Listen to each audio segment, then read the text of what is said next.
वैसे बात तो सही है कि अगर सनलाइट से हमें डायरेक्टली विटामिन डी मिल सकता है तो हम विटामिन डी सप्लीमेंट्स क्यों ले, राइट? स्टडीज़ के हिसाब से यस, सनलाइट की जो अल्ट्रावायलेट बी रेज होती हैं वो हमारे स्किन में विटामिन डी बनाती है, और एक प्रॉपर टाइमिंग पर प्रॉपर ड्यूरेशन के लिए proper body surface area expose किया जाए तो एक प्रॉपर विटामिन डी प्रोडक्शन हो सकती है जिससे कि विटामिन डी डिफिशियंसी नहीं होगी।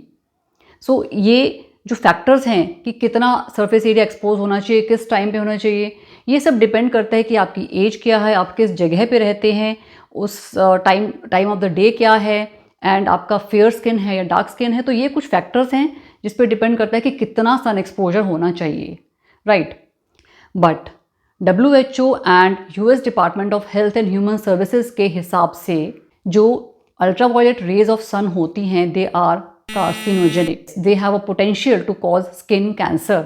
Skin cancers like squamous cell carcinoma, melanoma and even premature skin aging भी सनलाइट एक्सपोजर से हो जाती है। सो चाहे एक इन्फेंट हो, कोई बच्चा हो या कोई एडल्ट हो, हर एज में सन एक्सपोजर के अपने रिस्क्स हैं। इवन कुछ मिनट्स का एक्सपोजर भी लॉन्ग टर्म में क्यूमुलेटिव कार्सिनोजेनिक इफेक्ट प्रोड्यूस कर सकता है। One single benefit of sun exposure क्या है कि हमें विटामिन डी मिल जाएगा, हमें विटामिन डी सप्लीमेंट्स नहीं खाने पड़ेंगे। बट इसके जो रिस्क्स हैं, are they worth taking? No. So risk benefit ratio अगर देखी जाए तो हमें इसके रिस्क पर ज़्यादा ध्यान देना चाहिए, एंड विटामिन डी डेफिशिएंसी को हमें डाइट एंड सप्लीमेंट्स से पूरा करना चाहिए। डाइट में जो mainly vitamin D rich foods आते हैं वो मेनली सी फूड्स होते हैं। उनमें भी जो फिशेज़ होती हैं like salmon fish, tuna fish, mackerel fish, इनमें विटामिन डी ज़्यादा होता है। बीफ लीवर में ज़्यादा होता है, थोड़ा सा अमाउंट एग यॉल्क और मिल्क और चीज़ में भी होता है। सो डाइटरी इनटेक से विटामिन डी सफिशिएंट नहीं हो पाता है, इसीलिए सभी साइंटिफिक बॉडीज़ का कंसेंसस है कि हमें विटामिन डी सप्लीमेंट्स ज़रूर लेने चाहिए एंड सन एक्सपोजर अवॉइड करना चाहिए जितना पॉसिबल हो सके।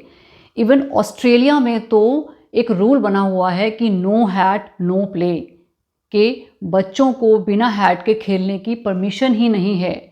हर वो बच्चा जो पैदा होता है उसको डे 1 से विटामिन डी स्टार्ट किया जाता है। 400 international units vitamin D daily हमें बच्चे को देना है 1 साल की उम्र तक।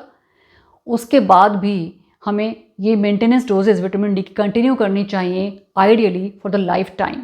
Thank you.